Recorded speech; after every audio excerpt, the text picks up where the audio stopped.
Hi guys, my name is C. Anshul Mittal. In this video, we will be covering the chapter Change in Profit Sharing Ratio. This chapter is same in CBSE as well as in ICSE.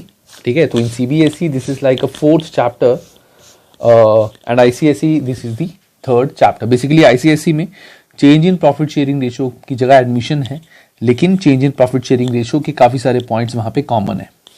सो सबसे पहले मैं तुम्हें कहा इस chapter के कुछ चीज़ें बता दूं जो इस चैप्टर में सारे टॉपिक्स हैं, और ये भी बताता हूँ कि इस चैप्टर में कौन कौन से ऐसे टॉपिक्स हैं जो सेम टॉपिक्स इसके आगे वाले 3 चैप्टर्स यानी एडमिशन, रिटायरमेंट एंड डेथ, उसमें वो तीनों topics as it is same रहेंगे.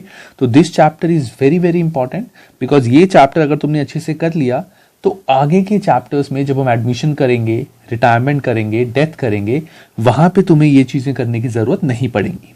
इनफैक्ट जब मैं एडमिशन, रिटायरमेंट या डेथ की वीडियोस भी बनाऊंगा वहां पे भी उस पर्टिकुलर टॉपिक के लिए मैं इस टॉपिक का रेफरेंस दे दूंगा कि तुम्हें सीधा सीधा इस टॉपिक पे आके यहां से रिवाइज करना है. सो जो हमारे टॉपिक्स इस चैप्टर में कवर होते हैं वो है हमारा, अभी तुम सिर्फ सुन लो, कोई ऐसा नहीं है कि समझना भी है क्या है, भी सुन लो. ऑब्वियसली मैं सारे पॉइंट समझाऊंगा. तो सबसे पहला आता है calculation of new ratio and sacrificing ratio, treatment and journal entries of goodwill. ये वाला टॉपिक इसका एंड रिटायरमेंट एक चैप्टर है, रिटायरमेंट एंड डेथ, उसमें ये बिल्कुल सेम है. जो यहां है सेम वहां पे है. Accounting for reserves, accumulated profit and losses, ये भी सेम है तीनों चैप्टर्स में आगे वाले, एडमिशन, रिटायरमेंट एंड डेथ में. स्पेसिफिक रिजर्व ये भी सेम है एडमिशन, रिटायरमेंट एंड डेथ में आगे वाले चैप्टर्स में. Adjustment of reserves, accumulated profits and losses when partners want to retain it in books, ये भी सेम है आगे वाले चैप्टर्स में. Preparation and journal entries of revaluation, ये भी एग्जैक्ट सेम है. Preparation of capital account and balance sheet, ये पार्शियली सेम है. This is partially same. And adjustment of capital, this is also partially same. So reason why मैंने ये चीजें लिखी हैं, इसका रीजन ये है क्योंकि ये जो टॉपिक्स हैं अगर तुम यहां पे अच्छे से पढ़ लोगे, इसके क्वेश्चंस प्रैक्टिस कर लोगे, तो उन चैप्टर्स में तुम्हें इन टॉपिक्स में कोई भी प्रॉब्लम नहीं आएगी. उसमें जो और दूसरे टॉपिक्स हैं वहां पे तुम मेहनत करोगे, बट यहां पे तुम्हें एक बार जैसे ये पढ़ लिया एडमिशन, रिटायरमेंट, डेथ में इन चीजों में ज्यादा फोकस नहीं करना पड़ेगा क्योंकि तुम्हें ऑलरेडी आते होंगे. प्लस वन इंपॉर्टेंट थिंग, जो स्टूडेंट्स इस साल मई में एग्जाम देंगे, दैट मीन्स इन 2021 जिनके बोर्ड एग्जाम्स है मई में, उनको एडजस्टमेंट ऑफ कैपिटल पॉइंट यहां पे नहीं करना. This has been remove from your syllabus, reduce syllabus में ये नहीं है. ठीक है, तो उन बच्चों को ये टॉपिक नहीं करना. But obviously this videos is not only for 1 year, ये तो आगे चलती रहेंगी. तो आगे वाले बच्चों को टॉपिक्स पूरे करने हैं, सिर्फ इन स्टूडेंट्स को ये चीज नहीं करनी. सो अब मैं तुम्हें बताता हूं ये change in profit sharing ratio chapter है क्या, बना क्यों है, इसमें हमें क्या क्या करना है एंड ऑल. सो गाइस,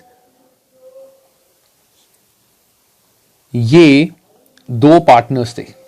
ठीक है, earlier they were sharing profits in the ratio, let's say 2:1. आज से पहले के जितने भी प्रॉफिट्स थे वो ये दोनों पार्टनर्स 2:1 में डिस्ट्रीब्यूट करते थे. तो let's say at the end of 31st March 2020, इससे पहले तक these 2 people were sharing profits in the ratio 2:1. और उसके बाद हमारी बुक्स भी बनती है, अकाउंटिंग बुक्स, है ना. तो मैंने तुम्हें बताया था पार्टनरशिप के अंदर तुम्हारे को, जैसे 11th में हमने वो बनाया था trading profit and loss and balance sheet, यहां पे तुमने अभी तक नहीं बनाई वो, बट पार्टनरशिप की बुक्स तो बनती हैं. तो पार्टनरशिप की जब बुक्स बनी होंगी तो लायबिलिटी साइड में होगा कैपिटल, रिजर्व्स और भी बहुत सारी चीजें. एसेट साइड में भी बहुत सारी चीजें होंगी, है ना, जैसे building, plant, stock. So lot of things would be there in the balance sheet. अब होगा क्या, एक चीज सोचना, 31st March 2020, तो 1st April 2020 से दोनों पार्टनर्स, लेट्स से इसका नाम A है, इसका नाम B है, इन दोनों ने मिलकर डिसाइड किया कि हम आगे से प्रॉफिट शेयर करेंगे 1:1 में. हम आगे से जितने भी हमारे प्रॉफिट्स होंगे we will share the profits in the ratio 1:1, that means equally.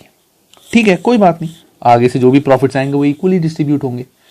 तो इस चीज में हमें कोई प्रॉब्लम नहीं है, इस चीज में तो ऐसा हमें कुछ भी कैलकुलेशन नहीं करनी। अगले साल की जब बुक्स बनेंगी 2020 और 21 की, हम उसको इक्वली बांट देंगे। लेकिन इस चेंज की वजह से हमारी बुक्स में हमें क्या चेंजेस करने पड़ेंगे। जो 31 मार्च 2020 को हमारी बैलेंस शीट बनी हुई थी, इसमें हमें बहुत सारे चेंजेस करने पड़ेंगे। क्यों? अब ये लॉजिक ध्यान से सुनना, this is the most important crux of this chapter, concept of this chapter. देखो, बहुत सिंपल सा एग्जांपल सोचो, हमारे पास एक बिल्डिंग थी फर्म में, वो बिल्डिंग हमने परचेज की थी 1 लाख की। ठीक है, हुआ क्या, हमने बिल्डिंग परचेज की थी लेट्स से 2015 में, बहुत पहले हमने बिल्डिंग परचेज की थी 10 लाख की। और सबको एक बात पता है कि बुक्स में, बैलेंस शीट में हम सारी चीजें बुक वैल्यू पे दिखाते हैं। ठीक है ना, 11th में हिस्टोरिकल कॉस्ट कॉन्सेप्ट, सारी चीजें बुक वैल्यू पे दिखाते हैं। तो व्हाट हैपेंड नाउ इज, आज की डेट में इस बिल्डिंग की जो वैल्यू है वो हो गई 1 करोड़, क्योंकि प्रॉपर्टी के रेट्स बहुत ज्यादा बढ़े थे।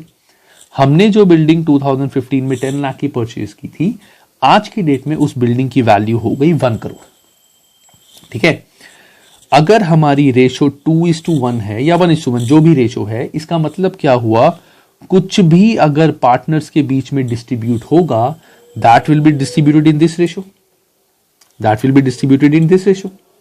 तो चलो मैं इसको 10 लाख की जगह लेट्स मेक इट 9 लाख और 99 लाख। इसका रीजन थोड़ी सी कैलकुलेशन का है। ठीक है, 99 लाख एंड 9 लाख, पहले 9 लाख की थी, आज 99 लाख की होगी। तो अब हुआ क्या, सोचना, ये रेशो चेंज हुई पार्टनर्स की। जैसे ही ये रेशो चेंज हुई, बी ने बोला कि बिल्डिंग सेल कर दो। जैसे ही ये रेशो चेंज हुई 1 अप्रैल, 3 अप्रैल को बी ने बोला कि भाई बिल्डिंग सेल करो, खत्म करो बिल्डिंग, हमें ये बिल्डिंग नहीं चाहिए, हम कहीं और रेंट पे काम करते हैं। चलो ठीक है, दोनों को ये बात सही लगी। हुआ क्या, ये जो बिल्डिंग थी इसकी वैल्यू कितनी थी, 99 लाख। 99 लाख की बिल्डिंग हमने सेल कर दी। तो 99 लाख सेल करके ए को कितना मिला, 99 lakh divided by 2, that means 49 lakh 50,000। और इसको भी 49 लाख 50,000 मिला बी को। ठीक है, कोई दिक्कत नहीं है। ठीक है, क्योंकि 3 अप्रैल को बिल्डिंग सेल हुई, और सेल होने के बाद जो भी पैसा होता है वो प्रॉफिट शेयरिंग रेशो में बढ़ता है, तो इस रेशो में डिस्ट्रीब्यूट हो गया। तो हुआ क्या, बिल्डिंग सेल होने के बाद, वैसे तुम सोचो, तुम्हें कोई चीज डाइसी सी नहीं लग रही, कुछ फिशी सा नहीं लग रहा इसमें कि किसी एक बंदे का कुछ ज्यादा ही लॉस हो गया? लग रहा है? हो सकता है कुछ को लग रहा हो सकता है नहीं लग रहा हो। मुझे तो लगा था जब मैंने पढ़ा था। क्या लगा था कि एक दिन में 31 मार्च को अगर मैं ये बिल्डिंग सेल करता, उस दिन वैल्यू 99 लाख थी, उस दिन अगर मैं ये सेल करता 99 लाख, तो ए को मिलते 66 लाख और बी को मिलते 33 लाख। ए को मिलते 66, बी को 33, क्योंकि प्रॉफिट शेयरिंग रेशो में चीजें डिस्ट्रीब्यूट होती हैं। बट सिर्फ रेशो चेंज होने की वजह से बी को बहुत ज्यादा अनड्यू एडवांटेज हो गया। भाई उन्होंने तो ये डिसाइड किया था हम आगे से प्रॉफिट इक्वली शेयर करेंगे। पहले ए ऑफिस में ज्यादा आके बैठता था और बी बिल्कुल नहीं आता था, तो ए ने बोला यार मैं भी ऑफिस कम ही आऊंगा, अब से मेरे को भी टाइम ज्यादा मिल नहीं पाता, तो हम प्रॉफिट इक्वली बांट लेते हैं। बट इस प्रॉफिट चेंज होने की वजह से ए का तो बहुत नुकसान हो गया। एक दिन पहले, 2 दिन पहले अगर ये सेल करता तो इसको मिलते 66 लाख, आज मिल रहे हैं अप्रॉक्सीमेट 50 लाख, तो इसका तो 16 लाख का नुकसान है। देखा जाए तो ये चीज गलत है। क्यों? ये बिल्डिंग जो थी ये इन्होंने परचेज की थी 2015 में, जब रेशो 2:1 थी। तो कायदे से जब बिल्डिंग की वैल्यू इतनी हुई तो वो भी 2:1 में बटनी चाहिए। But just because of the ratio change होने की वजह से, रेशो चेंज होने के बाद ये प्रॉपर्टी सेल हुई है, इसीलिए 1:1 में डिस्ट्रीब्यूट हुई है ना। तो इस चीज को कर्व करने के लिए हमें ये चैप्टर बनाना पड़ा, change in profit sharing ratio. तो change in profit sharing ratio में हम बेसिकली क्या करेंगे, जो भी चीजें हमारी बैलेंस शीट में हैं, ध्यान से सुनना, जो भी चीजें हमारी बैलेंस शीट में हैं, इसमें कुछ चीजें जैसे रिजर्व्स थे। रिजर्व्स क्या होते हैं कि पार्टनर ने प्रॉफिट ना लेने की बजाय एज इट इज बिजनेस में रख लिए, है ना, ऐसे कुछ रिजर्व्स होते हैं। और ऐसे ही हमारे कुछ एसेट्स होते हैं जिनकी वैल्यू बहुत ज्यादा बढ़ चुकी होती है। तो पार्टनर्स क्या डिसाइड करते हैं कि जो भी हमारे एसेट्स या रिजर्व्स हैं, इनको पहले ही बांट दो। जिस दिन रेशो चेंज हो रही है पहले ही बांट दो और आगे जाके बिल्कुल नए सिरे से स्टार्ट करो, ताकि कुछ भी हमें कंफ्यूजन ना रहे। ऐसा नहीं है कि बिल्डिंग सेल करनी है, सेल नहीं मैं करूंगा, लेकिन जो भी आज वैल्यू, पहले वैल्यू थी 9 लाख, आज होगी 99 लाख। दैट मीन्स जिस दिन ये रेशो चेंज कर रहे हैं उस दिन 90 लाख का बिल्डिंग में फायदा हो रहा है, बिल्डिंग की वैल्यू 90 लाख से बढ़ गई। तो ये जो फायदा है ये पार्टनर्स ओल्ड रेशो में बांट लेंगे, आपस में बांट के खत्म करेंगे और नए सिरे से बुक्स में हम बिल्डिंग को 99 लाख दिखा देंगे कि इसके बाद जो भी होगा, 99 लाख के बाद जो भी चेंजेस आएंगे वो डिस्ट्रीब्यूट होंगे इन 1:1। ठीक है, रेशो चेंज होने की वजह से ये फर्क पड़ता है बिजनेस में। सेम चीज अगर मैं रेशो की, अब जैसे मैंने बिल्डिंग की बात की है, अगर हमने एक टॉपिक पढ़ा है, चैप्टर पढ़ा है गुडविल, फर्म का नाम, अब same thing applies in goodwill as well. अब गुडविल जो थी फर्म की मार्केट वैल्यू, 1-2 दिन में तो फर्क पड़ेगा नहीं उसमें, तो एक दिन पहले अगर बिजनेस सेल करा होता तो गुडविल 2:1 में डिस्ट्रीब्यूट होती पार्टनर्स में। लेकिन 3 दिन बाद रेशो चेंज होने के बाद बिजनेस सेल हो रहा है तो गुडविल जो है वो 1:1 में बटेगी, just because of a ratio change. तो ए का तो काफी नुकसान हो जाएगा। इसीलिए हमने ये चैप्टर करा है कि जब भी रेशो चेंज होती है, इनफैक्ट रेशो चेंज होती है, एडमिशन होता है, रिटायरमेंट होती है या डेथ होती है, पार्टनर्स अपनी बुक को बिल्कुल कहते हैं ना रिफर्बिश, नई तरीके से बुक्स बनाते हैं कि जो भी फालतू के एसेट्स हैं, जो भी हमें फायदे हो रहे हैं, जो भी बैलेंस शीट में चेंजेस आएंगे, उन चेंजेस का इफेक्ट इस डेट को दिखा के खत्म करो और नए सिरे से अपनी नई बैलेंस शीट बनाओ कि आज की डेट में 1 अप्रैल को उस बिल्डिंग की 99 लाख की वैल्यू थी। तो इस चैप्टर में हमें यही करना है, डिफरेंट टाइप ऑफ एसेट्स, उनको कैसे हम चेंज करेंगे, उनका क्या ट्रीटमेंट होगा, लायबिलिटीज हैं उनका क्या ट्रीटमेंट होगा जो बैलेंस शीट में है, प्लस हमारी जो गुडविल होती है। अब गुडविल हमारी आगे बताऊंगा मैं कि गुडविल मार्केट वैल्यू, अब मार्केट वैल्यू हम एसेट साइड में तो कभी दिखाते नहीं है। अगर मेरी मार्केट में एसेट्स, जैसे मैंने तुम्हें ट्यूशन वाला एग्जांपल दिया था, 2 लाख के मेरे एसेट थे, गुडविल मेरी है लेट्स से 50 लाख, तो 50 लाख में बैलेंस शीट में एसेट साइड थोड़ी दिखाऊंगा, क्योंकि मैंने कोई गुडविल खरीदी थोड़ी है, I have not paid for it. तो goodwill is just market value, इसकी कोई जर्नल एंट्री नहीं हो सकती। अगर मैं जर्नल एंट्री भी करूंगा तो गुडविल अकाउंट डेबिट टू क्या करूंगा, सेकेंड इफेक्ट ही नहीं है, this is just the market value. तो उस गुडविल का इस चेंज इन रेशो में क्या इफेक्ट आएगा। तो हो सकता है जो पुराने स्टूडेंट्स हो उनको ये लगे टॉपिक बोरिंग कि सर ने तो ये क्या बता रहे हैं, हमें तो आता ही है, जिनके एग्जाम्स अभी मई में हैं। बट जो नए स्टूडेंट्स हैं उनके लिए कॉन्सेप्ट जानना बहुत जरूरी है, क्योंकि इसी रीजन से उनको ये चैप्टर समझने में आसानी होगी। ठीक है, तो ये हमारा होता है पूरा कॉन्सेप्ट चेंज इन रेशो का। तो वैसे मैं तुम्हें थ्योरेटिकली एक बात बता देता हूं, जब भी हमारी चेंज इन रेशो होती है, एडमिशन होती है किसी पार्टनर की, रिटायरमेंट होती है या डेथ होती है, तो हम क्या करते हैं, हम हमारी जो पार्टनरशिप डीड है इसको फाड़ देते हैं, इसको डिस्ट्रॉय करके एक नई पार्टनरशिप डीड बनाते हैं। इसको एक और बोला जाता है डिसोल्यूशन ऑफ पार्टनरशिप। मतलब पार्टनरशिप जो है हमने पुरानी वाली खत्म कर दी, जीरो कर दी, नए सिरे से अब हम काम कर रहे हैं। बेसिकली एसेट्स लायबिलिटी सब कुछ वही रहेंगे, कोई चेंज नहीं है। डिफरेंस क्या है कि बस हमने नई डीड बना दी जिसके अंदर नए पार्टनर्स का नाम आ गया, पुरानी डीड कैंसिल कर दी और नए सिरे से हमने नई डीड बनाई।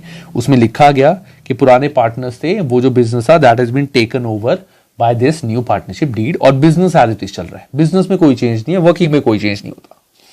That is called dissolution of partnership. ठीक है, तो ये हमारा पूरा चैप्टर था change in profit sharing ratio, उसका एक क्रक्स और छोटा सा अंडरस्टैंडिंग वाला part. So let's start the chapter. तो सबसे पहला टॉपिक जो हमारा आता है that is calculation of new profit sharing ratio and sacrificing and gaining ratio. तो सैक्रिफाइसिंग रेशियो और गेनिंग रेशियो का मतलब क्या होता है, जब भी हमारी रेशियो चेंज होती है इन दैट केस या तो कोई एक पार्टनर गेन कर रहा होता है, एक का फायदा होगा एक का नुकसान होगा, क्योंकि प्रॉफिट्स हमारे 1 लाख ही हैं। या तो प्रॉफिट एग्जाम्पल 50-50 बटेंगे, या फिर प्रॉफिट्स 70-30 बटेंगे, या फिर प्रॉफिट्स 20-80 बटेंगे। तो देखा जाए तो प्रॉफिट रिमेन्स द सेम। एक पार्टनर का जैसे पहले 50 था अब 70, एक का फायदा हो गया उतना ही दूसरे का नुकसान हो गया। ठीक है, तो इसीलिए हमारा एक पार्टनर गेन करता है और एक पार्टनर सैक्रिफाइस करता है। हो सकता है 3 पार्टनर्स हो सकते हैं 4 पार्टनर्स हो। ठीक है, तो यहां पे जो हमारा फॉर्मूला होता है सैक्रिफाइसिंग और गेनिंग रेशियो का जो फॉर्मूला होता है, अच्छा गाइज ये चीज याद रखना, ये जो फॉर्मूला है ये it's not a universal formula. Admission, retirement, death में most of the school in fact books follows different formulas, but मैं गेनिंग और सैक्रिफाइसिंग रेशियो निकालने के लिए एक ही फॉर्मूला यूज करता हूं। इस चैप्टर में भी और आगे के चैप्टर्स में भी एक ही फॉर्मूला में यूज करूंगा। ठीक है, एक चीज हमें कॉन्सेप्चुअली हम पढ़ेंगे तो कॉन्सेप्चुअली याद रखते हैं ना, हर चीज में अलग अलग फॉर्मूला, यही फॉर्मूला और आंसर सबका सेम आएगा and this is acceptable as per CBSE, कोई दिक्कत नहीं है। ठीक है, तो सैक्रिफाइसिंग गेनिंग रेशियो का फॉर्मूला होता है new ratio minus old ratio. Gaining sacrificing ratio का फॉर्मूला क्या होता है, new ratio minus old ratio. जो भी हमारा आंसर आएगा, जो भी हमारी वैल्यू आएगी, अगर ये पॉजिटिव आया दैट मींस पार्टनर गेन कर रहा है, अगर ये नेगेटिव आया दैट मींस पार्टनर सैक्रिफाइस कर रहा है। ये याद रखना, new ratio minus old ratio. अगर हमारा आंसर पॉजिटिव में आया तो पार्टनर गेन कर रहा है, अगर हमारा आंसर नेगेटिव में आया तो पार्टनर सैक्रिफाइस कर रहा है। एंड ये मेथड हर जगह सेम फॉलो होगा। ठीक है, एग्जाम्पल देके कराता हूं, बहुत सिंपल सा example. Example, A and B were partners sharing profits in the ratio 1:1. A और B पार्टनर्स थे, पहले इनका प्रॉफिट शेयरिंग रेशियो था 1:1। With effect from 1st April 2020, they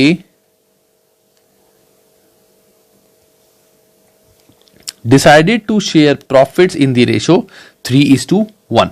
1 अप्रैल 2020 से उन्होंने डिसाइड किया कि हम प्रॉफिट शेयर करेंगे 3:1 में। तो इसका सॉल्यूशन क्या होगा, वेरी सिंपल।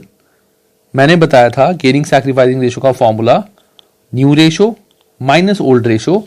आंसर पॉजिटिव में आया तो गेन, नेगेटिव आया तो सैक्रिफाइस। तो पहले मैं ए का निकालता हूं या मैं लिख देता हूं, calculation of gaining oblique sacrificing ratio. A का न्यू रेशियो क्या है, ए का 3 divide by 4, 3 divide by 3 + 1 4, minus old ratio क्या थी 1 डिवाइड बाय 1 + 1 2, तो 3/4 माइनस 1/2, एलसीएम मेरा आ जाएगा 4, तो 3 - 2 दैट मीन्स 1/4, 3 - 2 दैट मीन्स 1/4। ये ए कर रहा है, अब ये पॉजिटिव आ रहा है आंसर, तो ये क्या होगा गेन। बी पहले था इसका, सॉरी न्यू शेयर है इसका 1/4, पहले था इसका 1/2, 1/4 पहले था इसका 1/2, तो एलसीएम आ जाएगा 4, 1 - 2, सो दैट मीन्स -1/4। अभी नेगेटिव आ रहा आंसर, तो ये हो जाएगा सैक्रिफाइस। पॉजिटिव आता है तो गेन, नेगेटिव आता है तो सैक्रिफाइस। ठीक है, बहुत ही सिंपल है, बिल्कुल मुश्किल नहीं है. This is how we calculate new sacrificing ratio. ठीक है, सिंपल था. इसके एग्जाम्पल्स मैं 3-4 कराऊंगा बिकॉज फर्स्ट टाइम तुम ये चीज पढ़ रहे हो, तो बहुत जगहों पे तुम्हें कुछ कॉन्सेप्ट्स होंगे जो समझने पड़ेंगे. ठीक है, सिंपल. अब करते हैं इसका next example. So this is the next example guys कि x, y and z were partners and were sharing profits in the ratio 1:1:1 that is equally. It was decided that in future z will get 1/5 share. Calculate new ratio and gaining and sacrificing ratio. अब देखो guys, यहां पे कुछ questions तुम्हारे ऐसे आते हैं जहां पे हमें कुछ नए तरीके से उसका आंसर निकालना होता है. तो पॉइंट ये है, जो भी डिफरेंट टाइप ऑफ क्वेश्चंस तुम्हारे आएंगे, डिफरेंट टाइप ऑफ कॉन्सेप्ट्स, वो मैं सारे कराऊंगा, बट तुम्हें वो क्लियर होंगे क्वेश्चन से. अगर मैं सीधा सीधा तुम्हारे को ये वाला क्वेश्चन ऐसे होगा, ये ऐसे होगा, ये ऐसे होगा, इसमें इतने सारे मेथड्स हैं, उस तरीके से क्वेश्चंस करा दूंगा तो तुम बहुत ज्यादा कंफ्यूज हो जाओगे. तो एग्जाम्पल्स के साथ हम करेंगे जिससे तुम्हें भी ये क्वेश्चन इजी लगेगा, समझ आएगा. तो हुआ क्या है, Z को हम 3 पार्टनर्स थे x, y, z. आगे जाके ये बोला गया Z को कि Z तुझे हम 1/5 शेयर देंगे. अब देखो, इसका एक तरीका क्या होता है करने का, बहुत एक सिंपल तरीका है. Let's assume a pizza. इसको राउंड बनाते हैं. देखो ये राउंड है, सो ये एक पिज्जा है. पहले जो ये पिज्जा था, हम लाइक दिस 1:1:1 इतना डिस्ट्रीब्यूट आपस में करते थे. अब हुआ क्या, पार्टनर्स ने डिसाइड किया कि इसमें से लेट्स से दिस इज 1/5 जो पिज्जा है वो तो हम Z को देंगे. Z ने बोला आगे से 1/5 उसका होगा.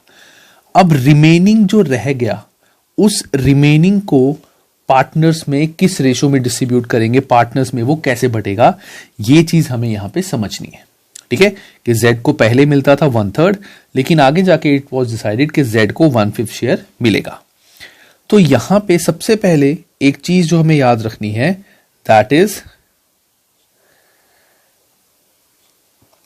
Total share of firm is always 1. Firm का टोटल शेयर हमेशा 1 होता है. जैसे अगर मैं बोलूं 2 पार्टनर्स हैं A और B, A को भी आधा मिल रहा है, B को भी आधा मिल रहा है, 1:1, यानी हाफ A को हाफ B को, तो हाफ प्लस हाफ क्या होता है 1. तो पॉइंट इज कंप्लीट जो शेयर होता है फर्म का, दैट इज ऑलवेज 1. अब यहां पे बहुत ध्यान से देखना गाइस, Z को हमने बोला कि तुझे 1/5 हम दे देंगे. That means total share of the firm was 1. Share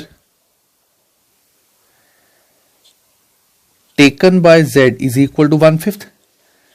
So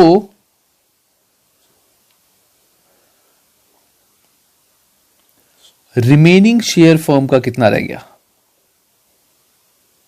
1 में से 1/5 यानी 1/5 तुमने Z को दे दिया, तो रिमेनिंग कितना रह गया 4/5. रिमेनिंग कितना रह गया 4/5. अब देखो, रिमेनिंग जो शेयर है हमारा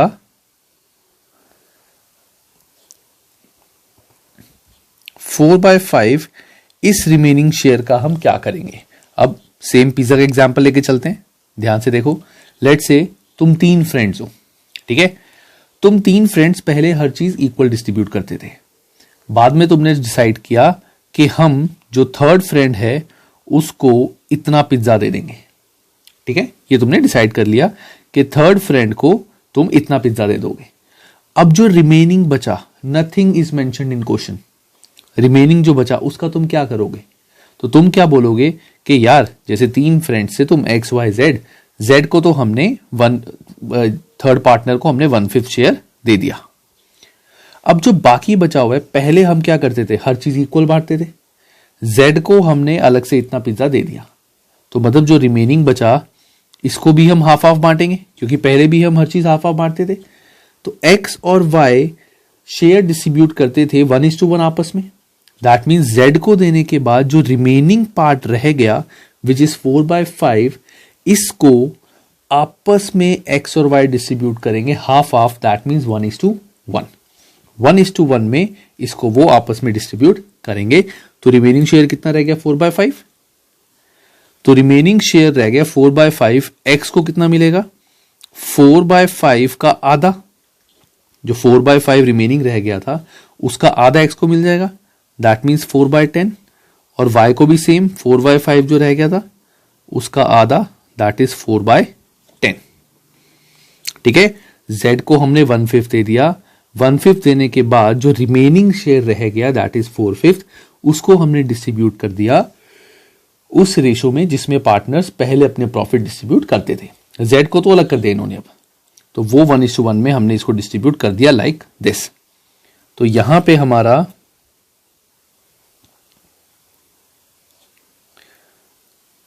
न्यू प्रॉफिट शेयरिंग रेशो क्या आएगी? New profit sharing ratio will be X Y Z. X का न्यू शेयर क्या है? 4/10, वाई का भी 4/10 और जेड का 1/5, क्योंकि जेड को 1/5 दिया था। एलसीएम हमें कॉमन रखना होता है, तो 4/10, या इसको एक काम करते हैं 2 से काट लेते हैं, सो 2/5, 2/5, 1/5, और you can say 2:2:1. So new profit sharing ratio between X, Y, Z is 2:2:1. 4/10, 4/10, and जो Y Z को दिया था 1/5, डिनोमिनेटर सेम रखना होता है, तो या तो मैं इसको ऊपर और नीचे दोनों को 2 से मल्टीप्लाई करता, बट मैंने क्या किया, मैंने इनको ही डिवाइड कर दिया by 2, one and the same thing. तो ये मेरा होता है न्यू प्रॉफिट शेयरिंग रेशो निकालना। अब old ratio was 1:1:1, new ratio is 2:2:1, so gaining और सैक्रिफाइसिंग रेशो कितनी आएगी? मैंने फॉर्मूला बताया था, new ratio minus old ratio, so X Y Z. X का न्यू शेयर है 2/5, 2/5 इन तीनों का टोटल, माइनस ओल्ड शेयर था 1/3, वाई जेड। वाई का न्यू शेयर है 2/5, ओल्ड शेयर इसका भी था 1/3, जेड का न्यू शेयर है 1/5 माइनस इसका ओल्ड शेयर था 1/3, denominator 15, 3 2 6 minus 5, that is 1/15, 15, 3 2 6 minus 5, 1/15, और इसका भी 15, 3 minus 5, that is minus 2/15। ये दोनों पॉजिटिव आ रहे हैं, दैट मीन्स ये भी गेन कर रहे हैं, ये भी गेन कर रहे हैं, और ये सैक्रिफाइस कर रहे हैं। सैक्रिफाइस करने का मतलब ये अपना जो शेयर है बाकी दोनों पार्टनर्स में डिस्ट्रीब्यूट कर रहा है। ठीक है, got guys? So point is, इसको रट्टा मारने की बजाय कॉन्सेप्ट समझ के करना, जो मैंने पिज्जा वाला तुम्हें एग्जांपल दिया था कि ए शेयर होता है पिज्जा का पूरा 1/5 हमने पार्टनर को दे दिया, रिमेनिंग रह गया 4/5। जो बचा था, पहले पार्टनर्स यूज्ड टू डिस्ट्रीब्यूट जो भी इनके बीच में होता था इन 1:1, तो जो बचा हुआ है ये भी 1:1 में डिस्ट्रीब्यूट करेंगे, दैट मीन्स 1/2 1/2, तो बचा हुआ शेयर इंटू 1/2 लाइक दिस। ठीक है, सिंपल है, बिल्कुल मुश्किल नहीं है, बस थोड़े से इसके क्वेश्चंस प्रैक्टिस कर लेना, ये कॉन्सेप्ट इजीली समझ आ जाएगा। सो गाइस, नेक्स्ट टॉपिक हमारा जो आता है that is treatment of goodwill, जैसा कि मैंने बताया था सेकंड टॉपिक। अब गाइस, गुडविल क्या होती है ये हमने एक chapter goodwill nature and valuation में ऑलरेडी पढ़ा था, है ना। So goodwill are of 2 types. जो गुडविल तुम्हें अपनी बुक्स में दिखेंगी, there are 2 types of goodwill. One is existing goodwill और it is called purchase goodwill, और goodwill that is appearing in the balance sheet. मतलब जब कंपनी अपनी बुक्स बनाती है तो बुक्स में अगर एसेट साइड में गुडविल आ रही है, that goodwill is called existing goodwill और परचेज्ड गुडविल। ठीक है, और दूसरी गुडविल होती है हमारी वैल्यूड गुडविल, जो कि मार्केट वैल्यू हमारी होती है फर्म की, जो कभी भी हमारी एसेट साइड पे नहीं आती, जो मैंने ऑलरेडी तुम्हें बताया था कि goodwill never appears in balance sheet. अब तुम बोलोगे कि सर जब गुडविल बैलेंस शीट में अपीयर ही नहीं करती तो फिर ये कहां से आ गई, ये कहां से टॉपिक आ गया, है ना। देखो, सो होता क्या है, तुमने एक यहां पे मैंने लिखा हुआ है परचेज्ड गुडविल। अब तुम बोलोगे कि सर गुडविल कैसे परचेज की जा सकती है। सोचो, मेरा एक कोचिंग सेंटर था, ठीक है, मैंने दूसरा एक और कोचिंग सेंटर एक्वायर किया था और वो कोचिंग सेंटर काफी ज्यादा चलता था, काफी नाम था उसका। तो मुझे इस कोचिंग सेंटर के जो एसेट्स थे वो मिले थे 10 लाख के, क्योंकि कोचिंग सेंटर में एसेट तो 10 लाख के थे, but I paid 40 lakh for the purchase. मैंने 10 लाख के तो एसेट लिए थे, इसके पूरे जब एक्वायर किया था वो कोचिंग सेंटर, तो मुझे 10 लाख के एसेट मिले थे, but I paid 40 lakh. That means जो मैंने 30 लाख ऊपर पे किए थे, सो दैट इज गुडविल। ये गुडविल मेरे बिजनेस की नहीं है, this goodwill is not goodwill of my business. जब मैंने कोई और बिजनेस एक्वायर किया था, अपने बिजनेस में इंक्लूड किया था, परचेज किया था, उस टाइम पे मैंने मार्केट वैल्यू ऑफ जो मेरे को यूनिट्स मिले थे, जो मेरे को सामान मिला था, एसेट्स मिले थे, उसके अलावा ओवर एंड एक्सेस जो मैंने पे किया था, दैट इज गुडविल। सो जब मैं ये परचेज करूंगा, इसकी जर्नल एंट्री क्या होगी? Assets account debit, goodwill account debit to bank, कि मैंने ये परचेज करा था, टोटल मेरे पॉकेट से 40 लाख गए हैं। तो this is called purchase goodwill, कि whenever we purchase a running business and we pay amount over and above the assets we get, so that is goodwill. So that goodwill is called purchase goodwill, और purchase goodwill हमारी balance sheet में asset side में आती है as goodwill. सो अगर तुम्हें कभी भी बैलेंस शीट में एसेट साइड में गुडविल दिख रही है, इट डज नॉट मीन कि फर्म की मार्केट वैल्यू इतनी है, नहीं, इट मीन्स कि उस बिजनेस ने कभी कोई और बिजनेस एक्वायर किया होगा और उसके लिए एक्सेस अमाउंट पे किया था। सो this is called valued, purchase goodwill या एग्जिस्टिंग गुडविल, ठीक है। और दूसरी गुडविल, वैल्यूड गुडविल, मतलब हमारी फर्म की मार्केट वैल्यू, जो हमने पूरे उस चैप्टर में पढ़ा था कि कैसे कैलकुलेट करते हैं हमारी फर्म की मार्केट वैल्यू। अब इनका ट्रीटमेंट क्या होता है गाइस, बहुत ध्यान से देखना। जो एग्जिस्टिंग गुडविल होती है, एक चीज बताओ, बैलेंस शीट में अगर एग्जिस्टिंग गुडविल है, मतलब मैंने किसी दूसरे बिजनेस को एक्वायर करने के लिए इतना एक्सेस पैसे दिए थे, क्या मैं खाली इस गुडविल को सेल कर सकता हूं? नो, ये खाली एसेट्स भी सेल करने पड़ेंगे ना, खाली गुडविल को तो सेल ही नहीं कर सकता। दैट मीन्स ये जो मेरा एसेट है, एक तरह से ये क्या हो गया? फालतू का एसेट। अब तुम हंस रहे होगे सर फालतू एसेट क्या होता है, बट मजा आएगा, अभी आगे तुम्हें बताऊंगा फालतू से, और फालतू से तुम्हारा फालतू में सारा चैप्टर कंप्लीट हो जाएगा, समझ आ जाएगा, ठीक है। तो ये जो गुडविल होती है, जो बैलेंस शीट में अपीयर कर रही है, ये फालतू का हमारा एसेट है, ये कभी भी एज इट इज इंडिविजुअली नहीं बिक सकता। तो पार्टनर्स बोलते हैं कि जब भी हम कोई रेशो चेंज कर रहे हैं, या एडमिशन हो रहा है, रिटायरमेंट हो रहा है, जब भी ऐसा कुछ हो रहा है, तो इस फालतू एसेट को बुक्स में से हटा दो। क्या करना बुक्स में रख के? सेल तो हो नहीं सकता, पैसे तो आएंगे नहीं इसके, तो इस चीज को अपनी बुक्स में से डिलीट कर दो, हटा दो, बुक्स बिल्कुल फ्रेश बनेंगी। तो फालतू की सारी चीजें हम बुक्स में से हटा देंगे। दैट मीन्स अगर एसेट साइड पे गुडविल अपीयर कर रही है बैलेंस शीट एसेट साइड पे, इसको हम बैलेंस शीट में से हटा देंगे। अब इसका सिंपल सा कॉन्सेप्ट, तुम सबने अकाउंट्स पढ़ी हुई 11th की। अकाउंट्स का हमारा एक रूल होता है, एसेट का बैलेंस क्या होता है? डेबिट। एसेट का बैलेंस क्या होता है? डेबिट। हमें ये एसेट बुक्स में से खत्म करना है, दैट मीन्स जीरो करना है। तो दैट मीन्स एसेट को क्रेडिट करना पड़ेगा खत्म करने के लिए। जब एसेट सेल होता है तो हम क्रेडिट करते हैं ना, तो सेम वे जब ये एसेट को हमें खत्म करना है तो हमें इसको क्रेडिट करना पड़ेगा। तो इसकी हमारा क्या इफेक्ट होगा? This is distributed among old partners in old ratio. Old ratio में, ओल्ड पार्टनर्स में हम ये डिस्ट्रीब्यूट कर देते हैं। जो पुराने पार्टनर्स थे हमारे, चेंज इन रेशो चैप्टर पढ़ रहे हैं तो यहाँ तो सेम ही पार्टनर्स रहेंगे, पार्टनर्स तो चेंज हो ही नहीं रहे, सिर्फ रेशो चेंज हो रही है।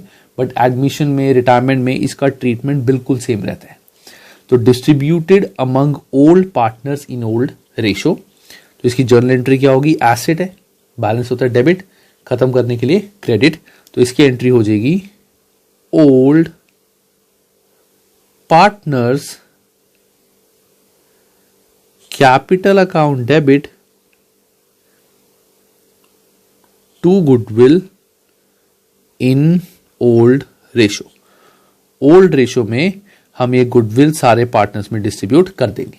इसका एग्जाम्पल मैं यहां पे लिख रहा हूं, बट बाद में हटा दूंगा, अभी इट्स नॉट रिक्वायर्ड। इसको एक एग्जाम्पल देखो, जैसे गुडविल बैलेंस शीट में अपीयर कर रही है 3 लाख। पार्टनर्स थे ए बी सी, इनकी जो ओल्ड रेशियो थी दैट वाज 3:2:1, और इनकी जो न्यू रेशियो है that is 1:1:1। Old ratio was 3:2:1, new ratio is 1:1:1, और ये गुडविल बैलेंस शीट में अपीयर कर रही है, और हमें ये गुडविल राइट ऑफ करनी है, बुक से खत्म करनी है।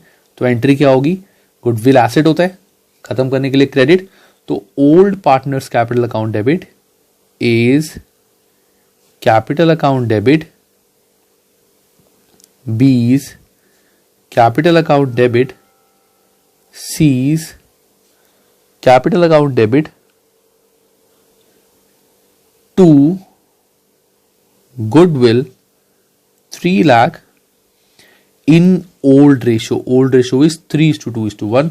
So 3:2:1 में इसको डिस्ट्रीब्यूट कर देंगे 6, तो 6 5 5 3 जा 1,50,000, 1,50,000। ठीक है, ये होगा हमारा एग्जिस्टिंग गुडविल का treatment distributed among old partners in old ratio.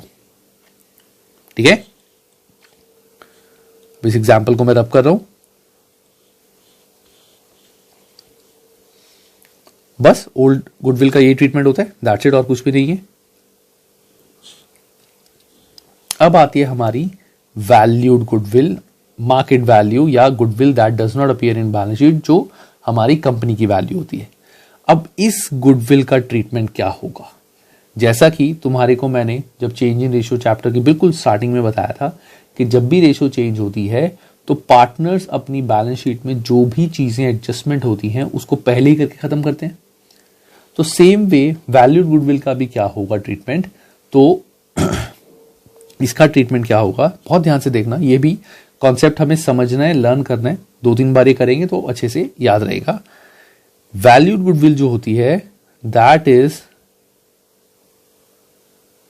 Distributed among partners in gaining and sacrificing ratio. Valued goodwill जो होती है that is distributed among partners in gaining and sacrificing ratio, और इसकी जो जर्नल एंट्री होती है, इसकी जो जर्नल एंट्री होती है बहुत ध्यान से देखना, ये इसका एग्जांपल करा के समझाऊंगा और यहां पे एग्जांपल लिख भी दूंगा। Entry is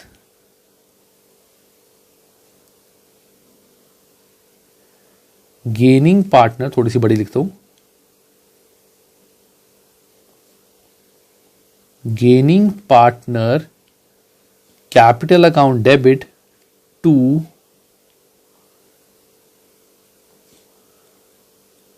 sacrificing partner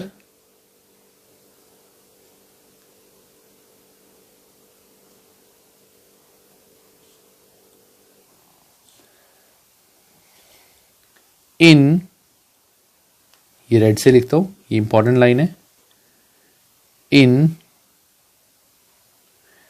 gaining या sacrificing ratio and denominator is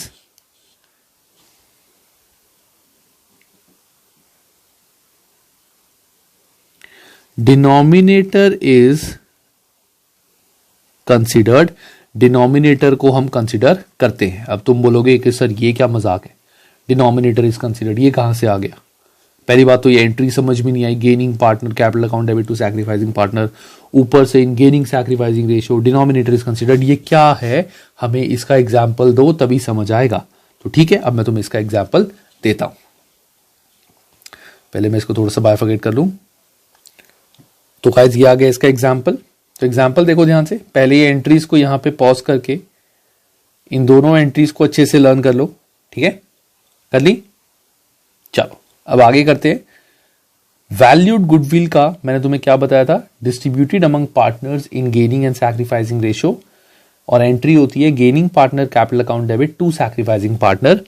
इस एंट्री का मतलब क्या होता है कि जो भी पार्टनर गेन कर रहा है वो अपना गेन जो just because of ratio change होने की वजह से उसको अनड्यू एडवांटेज मिल रहा है गुडविल के शेयर में, वो पहले ही सैक्रिफाइसिंग पार्टनर को दे देगा। कि रेशो चेंज होने की वजह से जो भी अनड्यू एडवांटेज गेनिंग पार्टनर को मिल रहा है इन गुडविल, प्रॉफिट में तो मिलेगा वो डिफरेंट बात है, गुडविल में जैसा मैंने तुम्हें पहले बताया था कि रेशो चेंज होने की वजह से, जैसे बिल्डिंग का बताया था कि 90 लाख में बैठे बिठाए बेनिफिट मिल गया था उसको, सेम बेनिफिट जो गुडविल में मिलेगा वो पहले ही दूसरे पार्टनर की कैपिटल में ट्रांसफर कर देगा। ठीक है, सो यहां पे अभी एग्जांपल देखो, A and B are partner sharing profits in the ratio 3:1, old ratio, new ratio है 1:1। For this purpose goodwill of the firm is valued at 10 lakh, नई फर्म की गुडविल है 10 लाख। अब बहुत ध्यान से देखना गाइस, इसका जो सॉल्यूशन हम करेंगे, तो सॉल्यूशन सबसे पहले जो तुम्हें निकालना पड़ेगा यहां पे दैट इज सैक्रिफाइसिंग रेशियो, क्योंकि जब सैक्रिफाइसिंग रेशियो गेनिंग रेशियो ही नहीं पता, how will you know who is sacrificing and who is gaining. So हम निकालेंगे गेनिंग और सैक्रिफाइसिंग रेशियो। तो पार्टनर्स हैं ए एंड बी, फॉर्मूला मैंने क्या बताया था, new ratio minus old ratio, new ratio दोनों की है 1/2 माइनस ओल्ड रेशो, तो ए की थी पहले 3/4 और बी की थी 1/4। सो एलसीएम 4 2 4 4 - 3 दैट इज 1/4, इसका भी आ जाएगा 4 2 - 1 दैट इज 1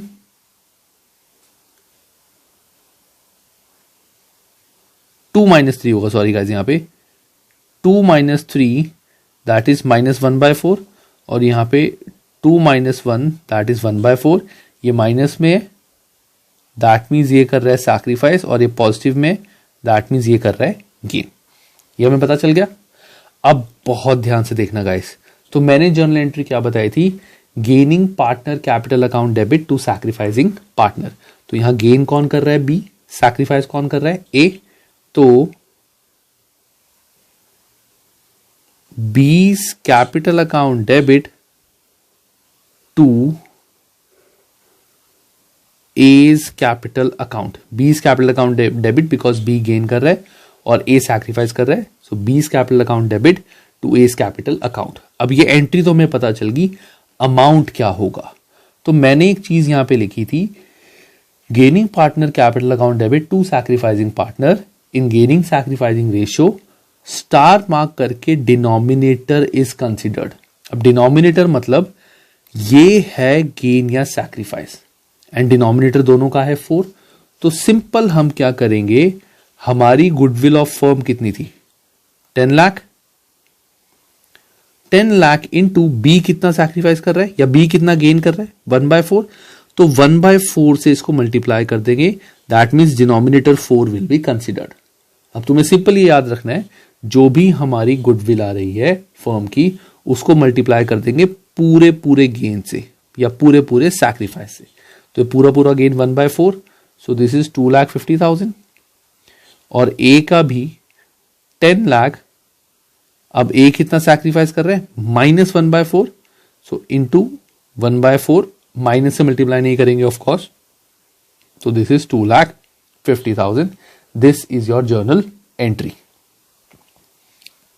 ठीक है, तो B's capital account debit gaining partner to sacrificing partner in gaining sacrificing ratio, denominator is considered. ठीक है, तो यहां पे हम क्या करेंगे, valued goodwill into complete gain और लॉस। तो यहां पे इसका एक तरीका क्या होगा, ये कहां से आया, दिस इज वैल्यूड गुडविल, मैं शॉर्ट में जीडब्ल्यू लिख रहा हूं, इनटू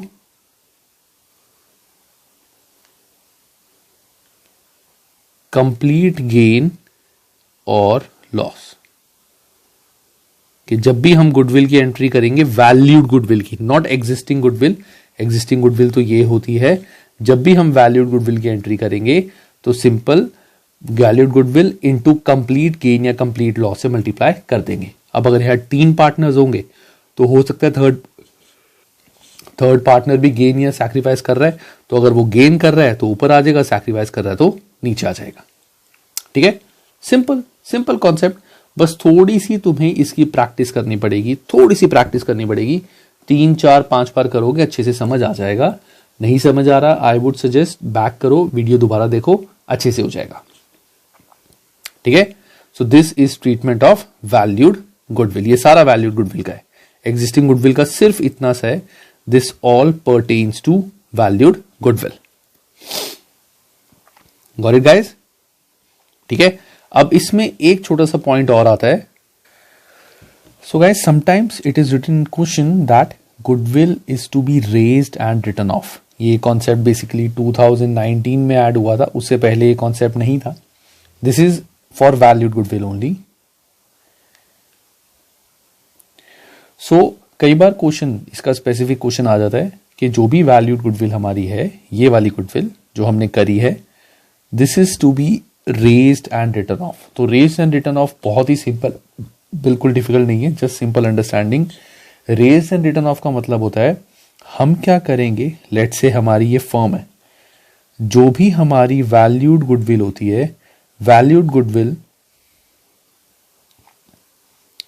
गुडविल पहली बात तो फर्म के अंदर हम बैलेंस शीट में दिखाते ही नहीं है, मैंने बताया था तुम्हें। तो हम क्या करेंगे, सबसे पहले इस वैल्यूड गुडविल को अपनी फर्म की बुक्स में ऐड करेंगे एंड बाद में दोबारा से इसको डिस्ट्रीब्यूट कर देंगे। क्या कर देंगे? डिस्ट्रीब्यूट। सबसे पहले हम जो वैल्यूड गुडविल हमारी थी उसको फर्म की बुक्स में ऐड कर देंगे एज ए एसेट और दोबारा से उसको डिस्ट्रीब्यूट कर देंगे। तो पहले रेज किया और दोबारा से राइट ऑफ कर दिया। तो रेज हम करेंगे इन ओल्ड रेशो और राइट ऑफ कर देंगे इन न्यू रेशो।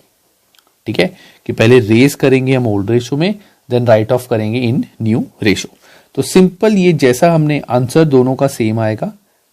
यहां पे जैसे हमने ट्रीटमेंट करा था ये वाला gaining partner sacrificing partner, answer will exactly be the same. Simple अगर क्वेश्चन में लिखा हो कि goodwill is to be raised and then written off, तो पहले हम रेज कैसे करें गुडविल को? रेज का मतलब हमें बुक्स में गुडविल को ऐड करना है। गुडविल ऐड करना मतलब एसेट दिखाना। तो हमारी एंट्री हो जाएगी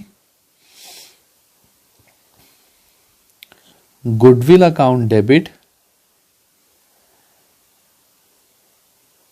to old partners in old ratio. सबसे पहले हमारी एंट्री हो जाएगी goodwill account debit to old partners in old ratio and write off जो उसकी बात करेंगे हम, राइट ऑफ उसकी एंट्री हो जाएगी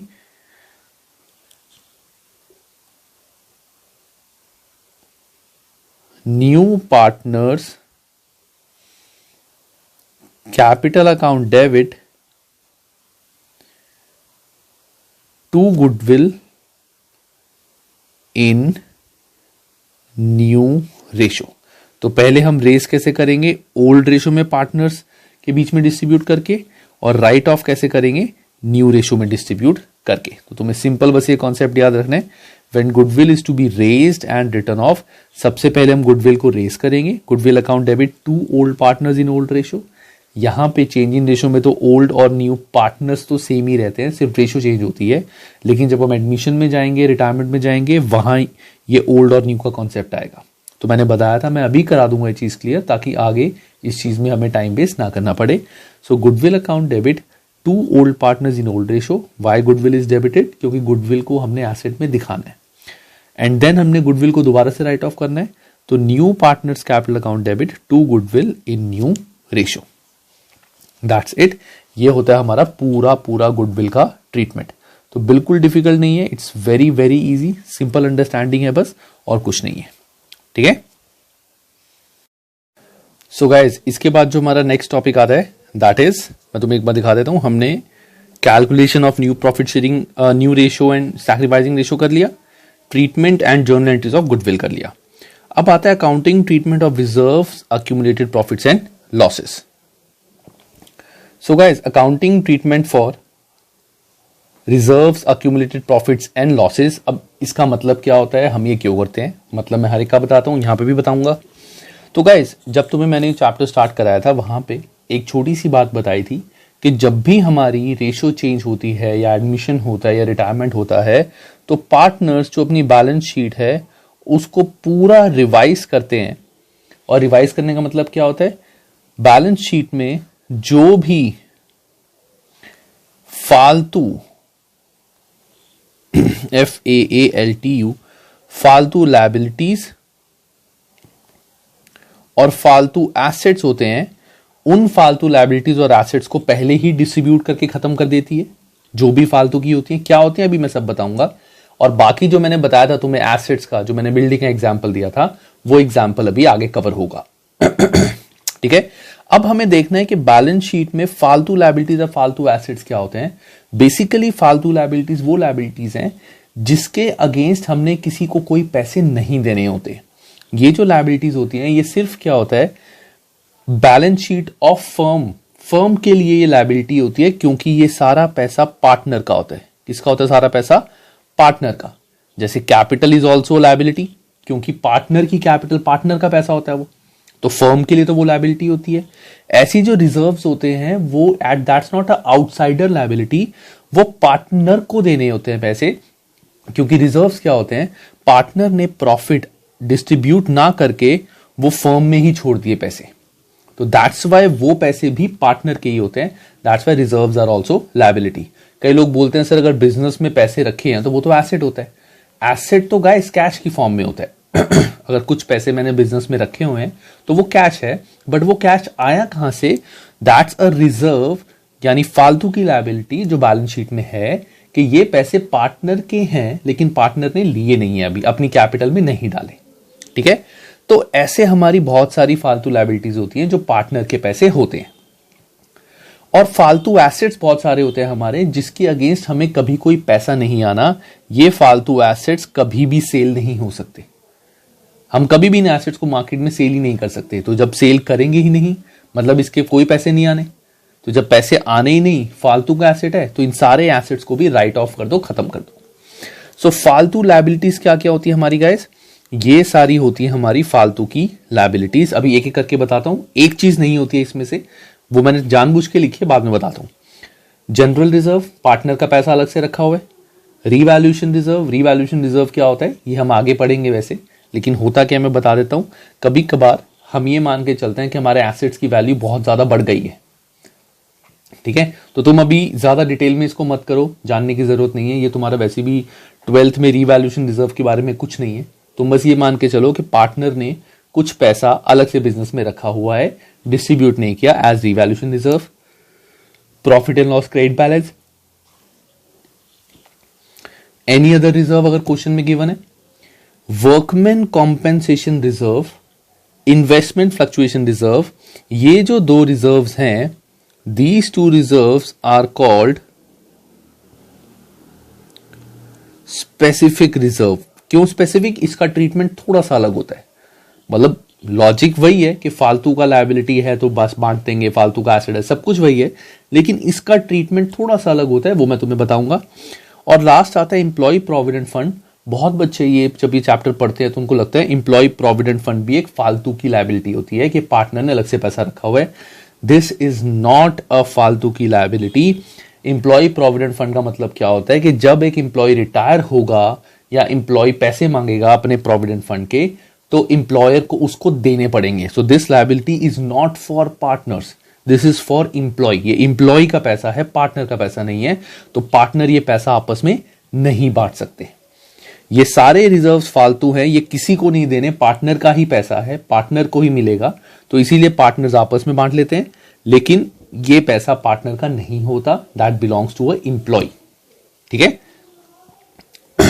और उसके बाद आता है एसेट्स। कौन कौन से फालतू के एसेट्स, गुडविल एग्जिस्टिंग।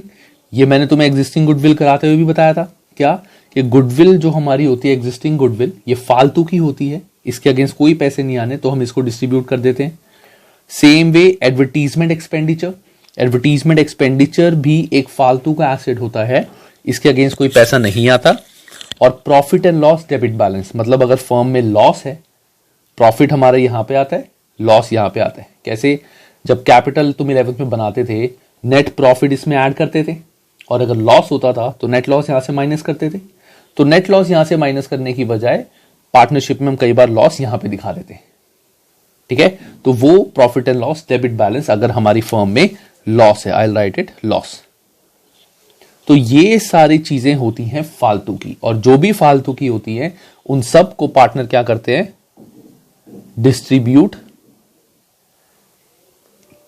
इन ओल्ड रेशो। जितनी भी फालतू की चीजें होती हैं उन सबको partners change in ratio, admission, retirement, सब में ओल्ड रेशो में डिस्ट्रीब्यूट कर देते हैं।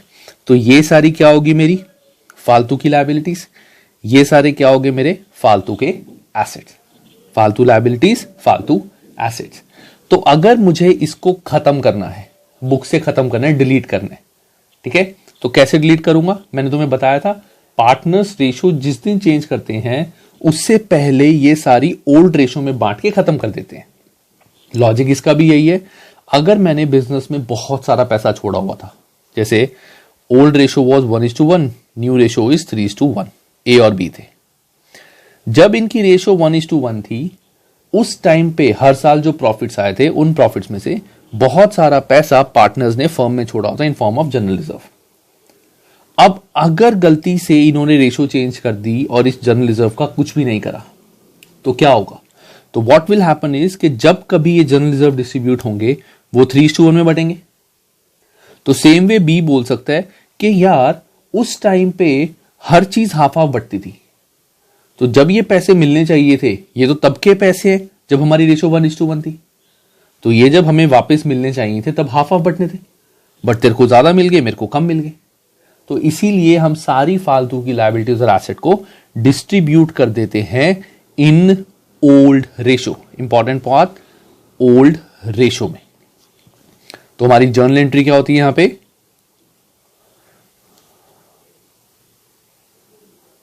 जर्नल एंट्री गाइस, जो लायबिलिटी होती है, लायबिलिटी का बैलेंस क्या होता है? Credit. Every liability has a credit balance. खत्म करने के लिए हमें इसको करना पड़ेगा डेबिट। तो एंट्री हो जाएगी फालतू liabilities account debit to old partners in old ratio. Old ratio में हम सारी फालतू की लायबिलिटीज को डिस्ट्रीब्यूट कर लेंगे। 4-5 लायबिलिटी है तो चारों की अलग अलग एंट्री भी कर सकते हो, साथ में भी कर सकते हो, बट आई वुड सजेस्ट अलग अलग एंट्रीज ही करना। जैसे general reserve debit to A to B, revaluation reserve debit to A to B, ठीक है, other reserve debit to A to B, ऐसे अलग अलग एंट्रीज करना। इन ओल्ड रेशो सारी लायबिलिटीज हमने डिस्ट्रीब्यूट कर दी। देन कम्स फालतू के एसेट्स। तो एसेट्स जो होते हैं, एसेट्स का बैलेंस क्या होता है गाइस? डेबिट। खत्म करने के लिए हमें इसको करना पड़ेगा क्रेडिट। तो इसकी एंट्री हो जाएगी जैसा सेम हमने एग्जिस्टिंग गुडविल की करी थी, old partners capital account debit to फालतू एसेट्स, ये भी in old ratio. Very simple, कुछ भी मुश्किल नहीं था इसमें। मैंने सिंपल सा क्या किया, अपनी जर्नल एंट्री पास करी इन फालतू लायबिलिटीज और एसेट्स को डिस्ट्रीब्यूट करने की। अब इस चैप्टर में क्वेश्चन जर्नल एंट्रीज के भी आते हैं, और तुम्हारे को इस चैप्टर में एक पॉइंट होता है रीवैल्यूएशन, कैपिटल और बैलेंस शीट बनाने के भी आते हैं।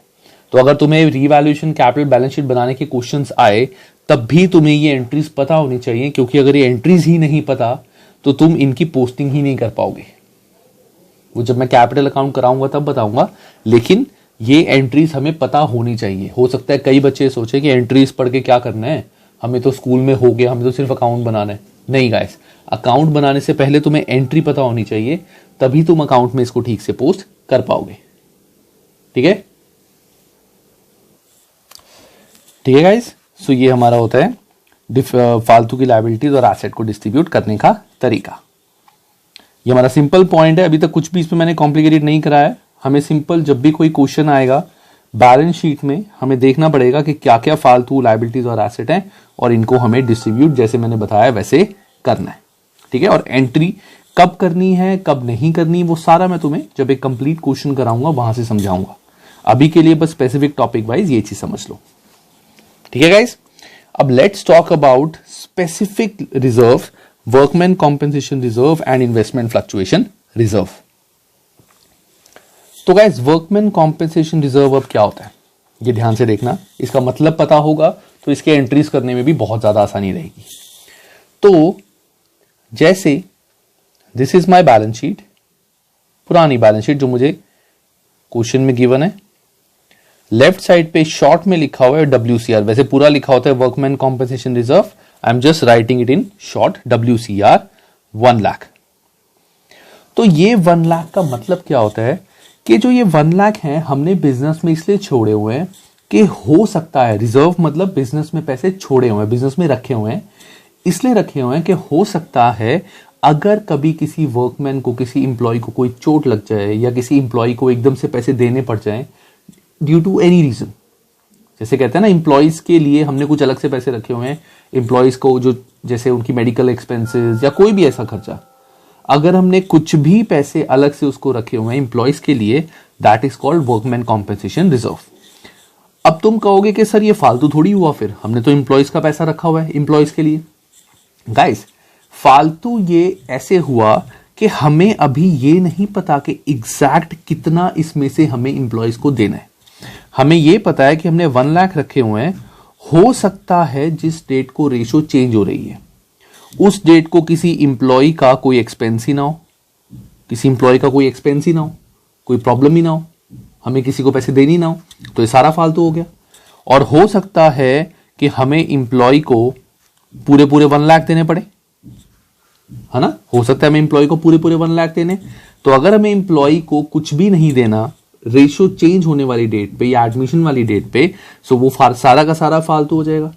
और अगर हमें उस दिन पता है कि नहीं यार इंप्लॉय को 1 लाख देने हैं, कंफर्म्ड है, this is now confirm liability, तो ये फालतू नहीं हुआ। और जैसे इंप्लॉय को हमें देने हैं 70,000, टोटल हमने अलग से पैसे रखे कितने हुए थे 1 लाख। इंप्लॉय का जब हमने सारी कैलकुलेशन करी हमें पता चला कि कंफर्म्ड अमाउंट हमें 70,000 देना ही देना है। दैट मीन 70 तो अलग से इंप्लॉय के लिए रहेगा, ये तो डिस्ट्रीब्यूट कर ही नहीं सकते। बचा हुआ जो रिमेनिंग 30,000 है ये एक्स्ट्रा है यानी फालतू, इस 30 को हम डिस्ट्रीब्यूट कर देंगे। थोड़ा बहुत समझ आया? हमें सिर्फ ये देखना है कि इस 1 लाख में से कितना फालतू है। जितना इंप्लॉय को देना है दैट इज नॉट फालतू, वो तो कंफर्म लायबिलिटी है, और जो हमें नहीं देना इंप्लॉयज को वो सारा फालतू हो जाएगा। तो ये हमारा होता है वर्कमैन कॉम्पेंसेशन रिजर्व। अब इसके जो ट्रीटमेंट्स होते हैं, I am just explaining the treatment here, जल्दी से सारे लिख लेता हूं फिर एक एक करके तुम्हें समझाता हूं। सो गाइज अभी मैंने वर्कमैन कॉम्पेंसेशन रिजर्व के 2 केस लिखे, आगे वाले केस भी लिखूंगा, पहले ये लिख के ये समझा देता हूं तुम्हें, कॉन्सेप्ट समझ आ जाएगा देन आगे। सो सबसे पहले मैंने इसमें एग्जाम्पल लिए कि बैलेंस शीट में क्वेश्चन में लायबिलिटी साइड में वर्कमैन कॉम्पेंसेशन रिजर्व यानी WCR है 90,000। दैट मीन्स इतना हमने अलग से अमाउंट रखा हुआ है फॉर एम्प्लॉइज। पार्टनर्स थे ओल्ड पार्टनर्स ABC जिनकी ओल्ड रेशो थी 1:1:1, दैट मीन्स इक्वली, और न्यू रेशो हो गई 3:2:1। अब सबसे बड़ी बात मैंने तुम्हें बताया था, everything is distributed in old ratio, that means हमें न्यू रेशो का इस टॉपिक के लिए कुछ भी नहीं करना, हम सब कुछ ओल्ड रेशो में डिस्ट्रीब्यूट करते हैं एक्सेप्ट वैल्यूड गुडविल। वो तुम्हें अभी तक पता होगा, हमने अभी तक सिर्फ एक चीज पढ़ी है, valued goodwill, that means reputation of the firm, जो हम सैक्रिफाइसिंग रेशो में डिस्ट्रीब्यूट करते हैं, उसको भी न्यू रेशो में डिस्ट्रीब्यूट नहीं करते। ठीक है, तो नई रेशो का यूज मोस्टली सिर्फ सैक्रिफाइसिंग या गेनिंग रेशो निकालने के लिए होता है। तो केस नंबर 1 मैंने तुम्हें अभी बताया था, पॉइंट हमें सिर्फ ये देखना है कि कितना फालतू है कितना नहीं। Point number 1, when there is no claim for workman, हमें एडजस्टमेंट में गिवन है क्वेश्चन की कि वर्कमैन का कोई भी क्लेम नहीं है जिस दिन रेशो चेंज हो रही है। दैट मीन्स हमें वर्कमैन को कोई भी कंपल्सरी पैसे नहीं देने। दैट मीन्स ये पूरे के पूरे 90,000 फालतू हो गए, ठीक है, अब ये सारे फालतू हो गए। अब फालतू चीज तो पार्टनर्स को ओल्ड रेशियो में खत्म हो जाएगी, डिस्ट्रीब्यूट कर देंगे। रिजर्व लायबिलिटी क्रेडिट बैलेंस खत्म करने के लिए डेबिट, तो workman compensation reserve account debit 90,000 to A's capital, to B's capital, to C's capital in old ratio, that is 1:1:1। तो 90,000 30 30 30 ये हमने कर दी जर्नल एंट्री। और जब हम अपनी नई बैलेंस शीट बनाएंगे, when we will make a new balance sheet, उसमें हम WCR नहीं शो करेंगे वर्कमैन कॉम्पेंसेशन रिजर्व, क्योंकि सारा तो हमने बांट दिया पार्टनर्स में। जब नई बैलेंस शीट हम बनाएंगे, fresh balance sheet after ratio change, उस बैलेंस शीट में तो हम दिखाएंगे ही नहीं ये WCR, क्योंकि सारा बांट दिया है ना। जब बांट ही दिया तो बैलेंस शीट में क्यों दिखाएंगे लायबिलिटी में, तो WCR नहीं आएगा। This is the first case.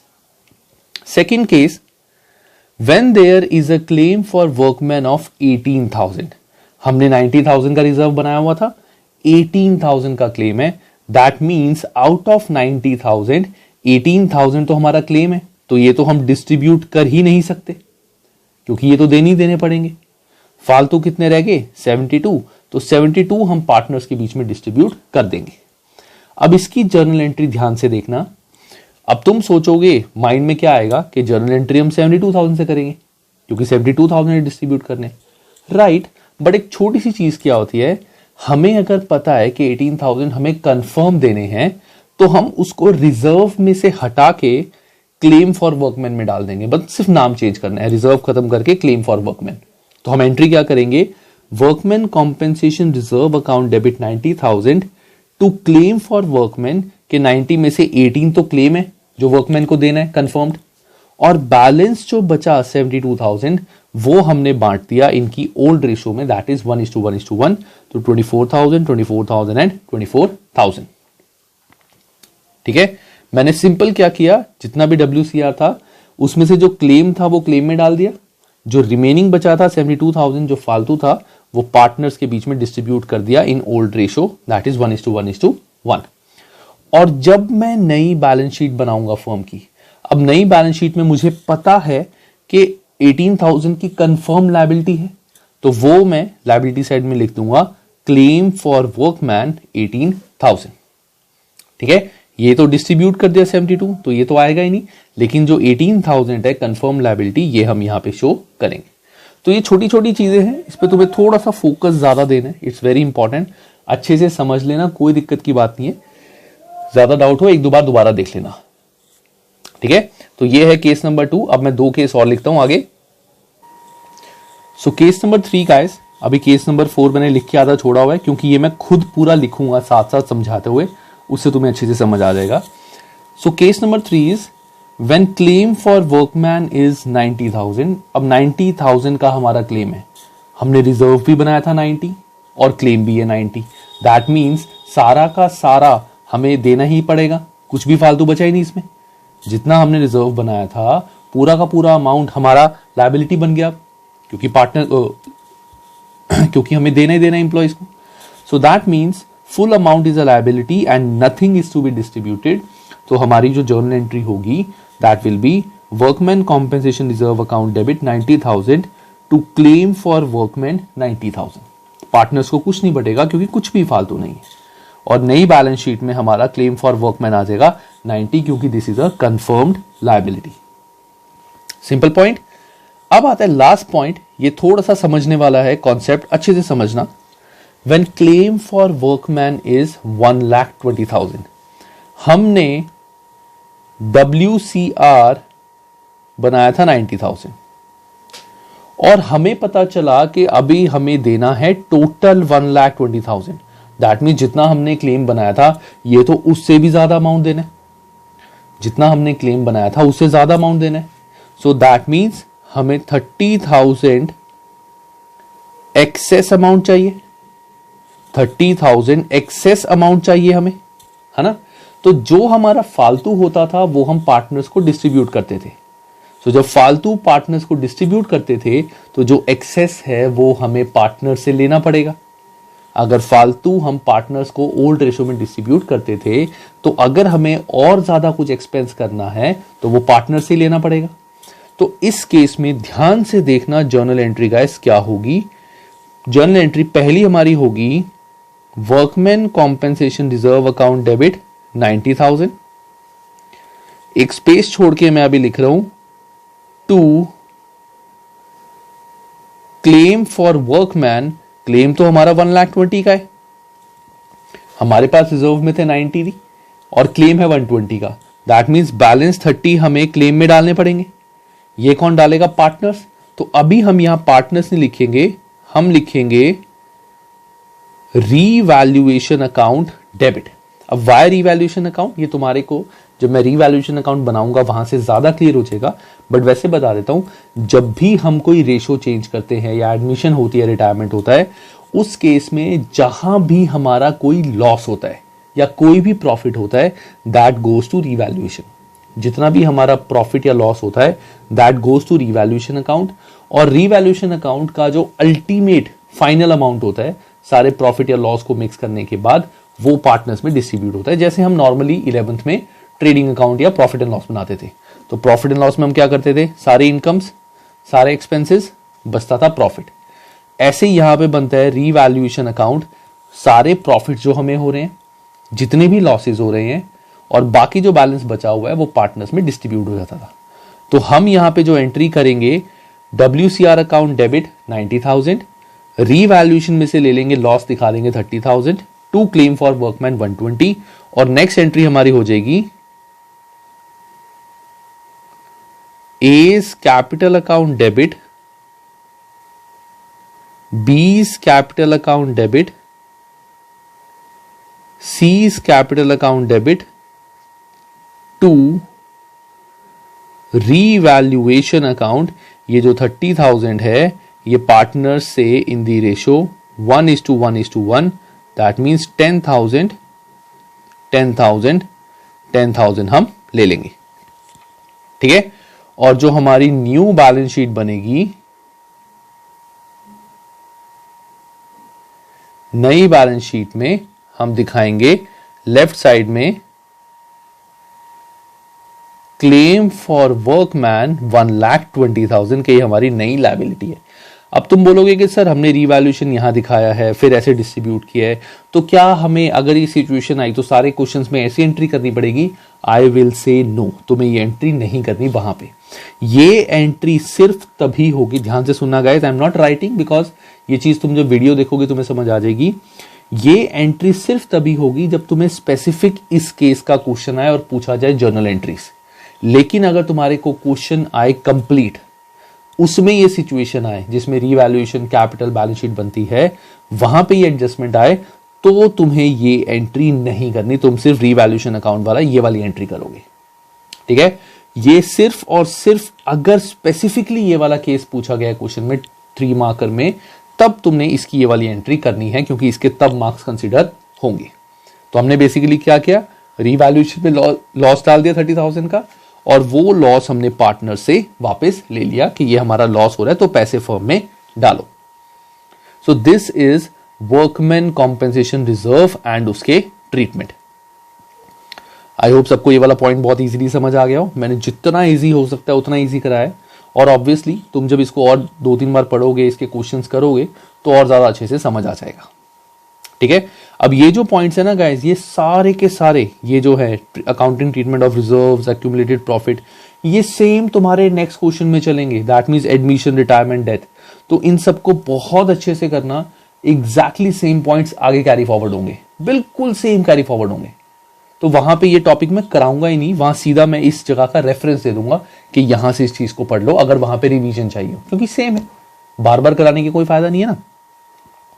तो ये तो था हमारा वर्कमैन कॉम्पेंसेशन रिजर्व। नेक्स्ट जो हमारी दूसरी स्पेसिफिक लायबिलिटी होती है that is investment fluctuation reserve. So guys, investment fluctuation reserve अब क्या होता है, जैसे WCR था उसी टाइप का होता है IFR, इन्वेस्टमेंट फ्लक्चुएशन रिजर्व। देखो अब इसका रीजन क्या होता है IFR बनाने का। ये मेरी बैलेंस शीट है, बैलेंस शीट में लायबिलिटी साइड में IFR मेरा है, let's say just an example I am taking, IFR मेरा है 10,000। ठीक है, और एसेट साइड में अगर IFR है तो एसेट साइड में तुम्हें इन्वेस्टमेंट भी दिखेगी किसी भी अमाउंट की, लेट से मैं मान के चल रहा हूं यहां पे 1 लाख, ठीक है, इन्वेस्टमेंट इन लाइक शेयर्स, मतलब पार्टनरशिप फर्म ने किसी दूसरी कंपनी के शेयर्स लिए हुए हैं। शेयर्स जब लेते हैं किसी कंपनी के तो बेसिकली क्या होता है, काफी बच्चों को ये चीज पता होगी, शेयर मार्केट, स्टॉक एक्सचेंज कि शेयर मार्केट क्या होती है, वहां पे कंपनी के जो शेयर्स होते हैं, कंपनी की value that keeps on increasing and decreasing. तो हुआ क्या, पार्टनरशिप फर्म ने किसी कंपनी के शेयर्स लिए थे 1 लाख के। अब शेयर्स की वैल्यू बढ़ती कम होती रहती है, तो पॉइंट इज इन्होंने एक अलग से रिजर्व बनाया 10,000 का कि अगर तो इसकी वैल्यू बढ़ेगी, इन्वेस्टमेंट की वैल्यू ज्यादा होगी, शेयर्स की वैल्यू बढ़ गई तो अच्छी बात है, तो फायदा ही फायदा है हमें, फिर तो कोई दिक्कत ही नहीं है। लेकिन अगर इन्वेस्टमेंट की वैल्यू कम हो गई, जैसे मान लो 92,000 रहेगी, तो 8,000 को जो हमारा लॉस है वो लॉस हमें बियर नहीं करना पड़ेगा, क्योंकि अलग से उस लॉस के लिए मैंने रिजर्व बनाया हुआ है कि इस रिजर्व को मैं जो 8,000 का मेरा लॉस हो रहा है उससे सेट ऑफ कर दूंगा। तो the reason IFR is prepared या IFR is made in books is कि जो भी हमारे इन्वेस्टमेंट्स की वैल्यू फ्लक्चुएट हो रही है, तो अगर इन्वेस्टमेंट की वैल्यू कम होती है तो उसको हम कॉम्पेंसेट कर दें IFR से रादर देन अपना लॉस बनाने के। So this is the reason why IFR is prepared in books. अब इसमें भी फालतू क्या होगा क्या नहीं होगा वो मैं तुम्हें केस वाइज बताऊंगा, तो let me just right all the IFR पहले। So guys, investment fluctuation reserve में मैंने एग्जाम्पल लिए, एग्जाम्पल से कराना थोड़ा सा इजी रहता है, बिकॉज अगर मैं वैसे एंट्रीज बताऊंगा समझाऊंगा तो प्रॉब्लम होगी समझने में। Example always help you understand the concept in a much better way. So balance sheet में IFR लायबिलिटी साइड में है मेरी 10,000 इन्वेस्टमेंट फ्लक्चुएशन रिजर्व, और इन्वेस्टमेंट्स मेरी हैं एसेट साइड पे 1 लाख। तो पार्टनर्स है A and B, old ratio है 1:1, न्यू रेशो है 3:1। अब case number 1, when market value of investment is 1 lakh or nothing regarding investment fluctuation reserve is given in question। मतलब हमारी इन्वेस्टमेंट की वैल्यू पहले भी 1 लाख थी, अब भी 1 लाख है, या फिर क्वेश्चन में कुछ नहीं बोला हुआ तो हम ये एज्यूम करेंगे कि इन्वेस्टमेंट की वैल्यू उतनी ही है। अच्छा, एक पॉइंट और गाइस मैं वो बताना भूल गया था कि when there is no claim for workmen और क्वेश्चन इज साइलेंट, और अगर क्वेश्चन साइलेंट है, क्वेश्चन में WCR के बारे में कुछ नहीं बताया हुआ, सो वो हमारा, हम यही मानते हैं कि सारा का सारा फालतू है, ठीक है। तो IFR में भी same point, market value of investment is 1 lakh और nothing is mention regarding IFR, so that means सारा का सारा अमाउंट हमारा फालतू हो गया। तो सारा का सारा IFR हम पार्टनर्स में डिस्ट्रीब्यूट कर देंगे in their ratio, that is old ratio 1:1। So IFR हमारा 10,000 का था, so IFR account debit to A's capital to B's capital 5,000। नई बैलेंस शीट में IFR तो हमारा आएगा ही नहीं, IFR विल नॉट कम, क्योंकि सारा का सारा डिस्ट्रीब्यूट कर दिया, और इन्वेस्टमेंट्स हमारी एज इट इज 1 लाख की थी तो 1 लाख की ही आएंगी, ठीक है। नेक्स्ट हमारा आता है case number 2, when market value of investment is 94,000। पहले इन्वेस्टमेंट थी हमारी 1 लाख की, अब होगी इन्वेस्टमेंट की वैल्यू 94,000। दैट मींस हमारा लॉस कितना हो गया, 1 लाख माइनस 94,000, 6,000 का हमारा लॉस हो गया।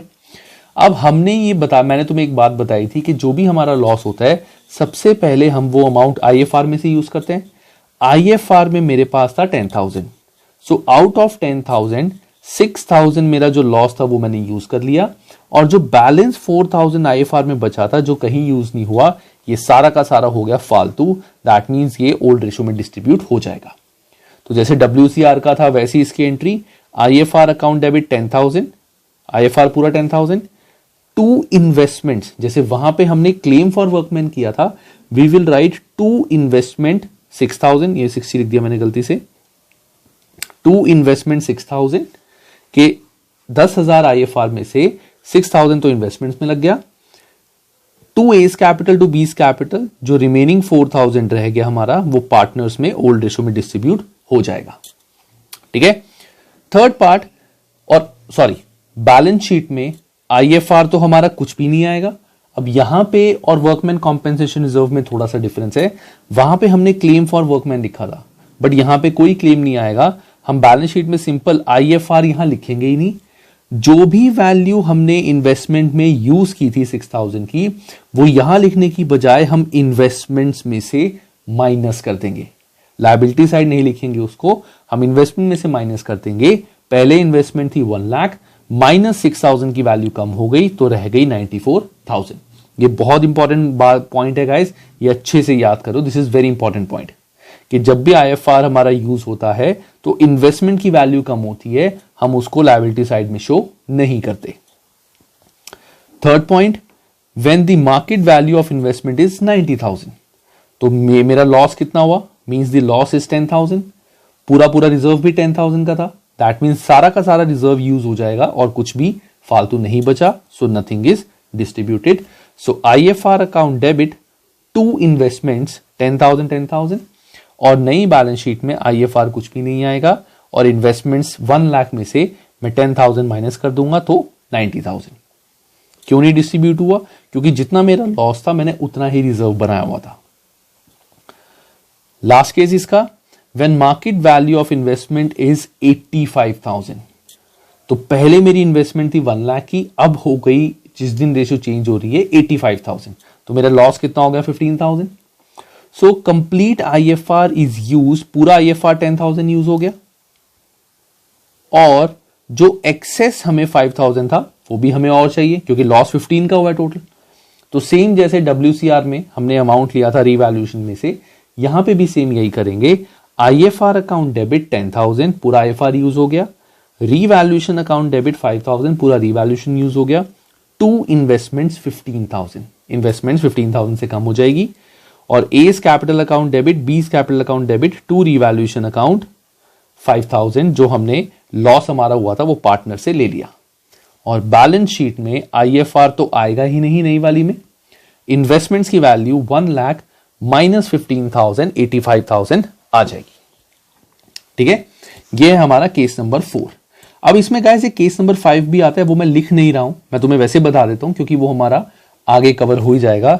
When market value of investment is more than 1 lakh, पहले इन्वेस्टमेंट थी 1 लाख, अब इन्वेस्टमेंट होगी 1 लाख से ज्यादा।